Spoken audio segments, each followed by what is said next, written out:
Hello and welcome to Lavneesh Sir ki class. This is Directorate of Education GNCT of Delhi's worksheet number 18, and it is only for 8th class students. It has taken from the subject science, and we will learn and understand and continue the chapter metals and non-metals, and in this chapter we'll also discuss the topic displacement reaction.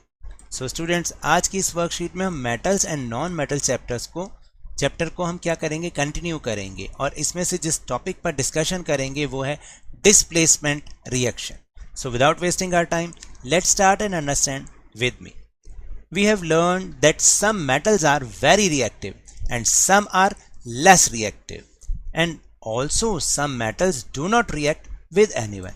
यानी कि हमने ये समझा है, अभी तक हमने ये समझा है कि कुछ मेटल्स ऐसी होती हैं जो कि बहुत ज़्यादा रिएक्टिव होती हैं, कुछ ऐसी होती हैं जो कि कम रिएक्टिव होती हैं.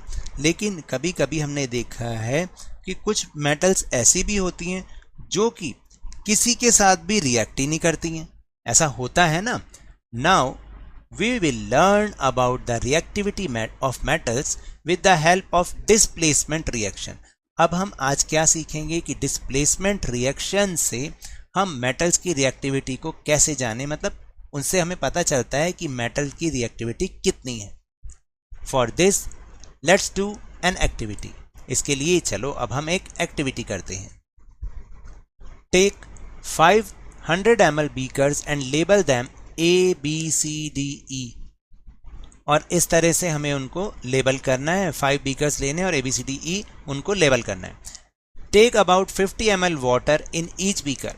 सभी बीकर्स में 50 ml पानी भी भरना है. Dissolve in each beaker a teaspoonful of each substance as given.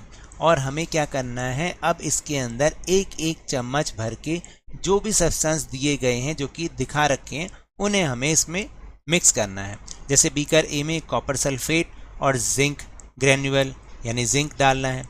Beaker B में कॉपर सल्फेट और आयरन नेल यानी लोहे की कील डालनी है. बीकर सी में जिंक सल्फेट और कॉपर ट्यूमिंग्स डालनी हैं. फिर बीकर डी में iron sulphate and copper turnings, and beaker E में zinc sulphate and iron nail यानी लोहे की कील डालनी है.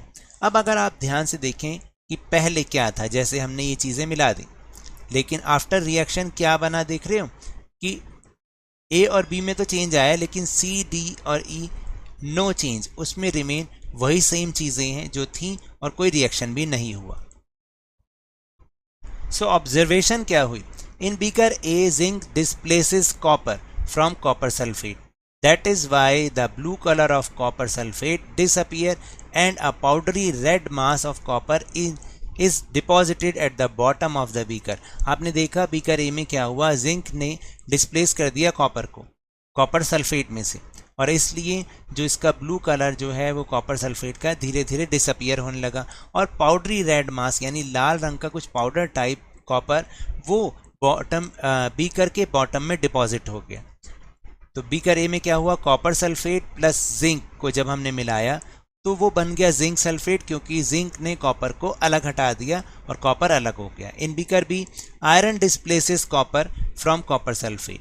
बीकर बी में हमने देखा कॉपर सल्फेट प्लस आयरन मिलाया था, तो उसने आयरन ने क्या किया कि कॉपर को अलग कर दिया और वो बन गया फेरस सल्फेट, और कॉपर उसमें से अलग हो गया. We notice that there is no reaction in beaker C, D and E. और हमने ये भी देखा कि C, D और E बीकर में कोई रिएक्शन नहीं हुआ. The rule here is that more reactive metal can displace less reactive metal, but less reactive metal cannot displace a more reactive metal from the solution. यानी एक जो ज़्यादा reactive metal है वो अपने से कम रिएक्टिव मेटल को डिस्प्लेस कर सकती है, लेकिन कम वाली ज़्यादा को नहीं कर सकती. ये हमें समझ में आया. That is why there is no displacement reaction takes place in the beaker CDE. और यही इसी कारण से CDE जो बीकर है उसमें कोई रिएक्शन नहीं हुआ. So we can conclude that more reactive metals displace less reactive metals from their compounds in aqueous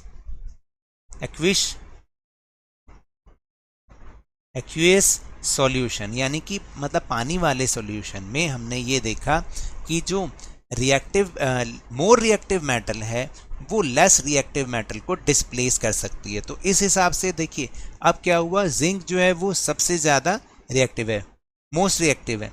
फिर उसके बाद कौन सी आती है, आयरन आती है, एंड लास्ट में क्या आता है, कॉपर। इस तरीके से हम इनको एक सीरीज में भी लगा सकते हैं, एक ऑर्डर में लगा सकते हैं, that is descending order. So now will move on question answer section. First question is what is the color of copper sulfate and copper? So the answer is the color of copper sulfate is blue and the copper is red color in the form of red mass. तो आप colour की spelling ये भी लिख सकते हैं, नहीं तो आप कलर की स्पेलिंग ये भी लिख सकते हैं, ठीक है। Second question, why the copper cannot displace zinc from its salt solution? Copper जो है वो जिंक को क्यों डिस्प्लेस नहीं कर पाया सॉल्ट सॉल्यूशन में? Copper is less reactive metal than zinc. ये तो अब हमें पता चल गया कि जो कॉपर है वो जिंक से कम रिएक्टिव मेटल है। There it can not displace zinc from its salt solution, और इसीलिए ही वो जिंक को डिस्प्लेस नहीं कर पाया सॉल्ट सॉल्यूशन में। Then question number 3, arrange zinc iron copper metals in decreasing order of their reactivity. तो अभी हमने लास्ट में समझा ही है कि सबसे जो मोस्ट रिएक्टिव मेटल है इन तीनों में वो है जिंक, फिर उसके बाद नंबर आता है आयरन का, एंड लास्ट नंबर आता है copper. Question 4, what happens when an iron nail is placed in a copper sulphate solution? क्या होगा जब हम कॉपर सल्फेट सॉल्यूशन में एक लोहे की कील को डाल देंगे? When an iron nail is placed in a copper sulfate solution, a reaction takes place between them and copper sulfate changes its color from blue to light green. क्या होगा जब हम जैसे ही लोहे की कील को कॉपर सल्फेट में डालेंगे तो एक रिएक्शन होगा उन दोनों के बीच में, और जो कॉपर सल्फेट है उसका कलर चेंज होके ब्लू से वो लाइट ग्रीन में चेंज हो जाएगा।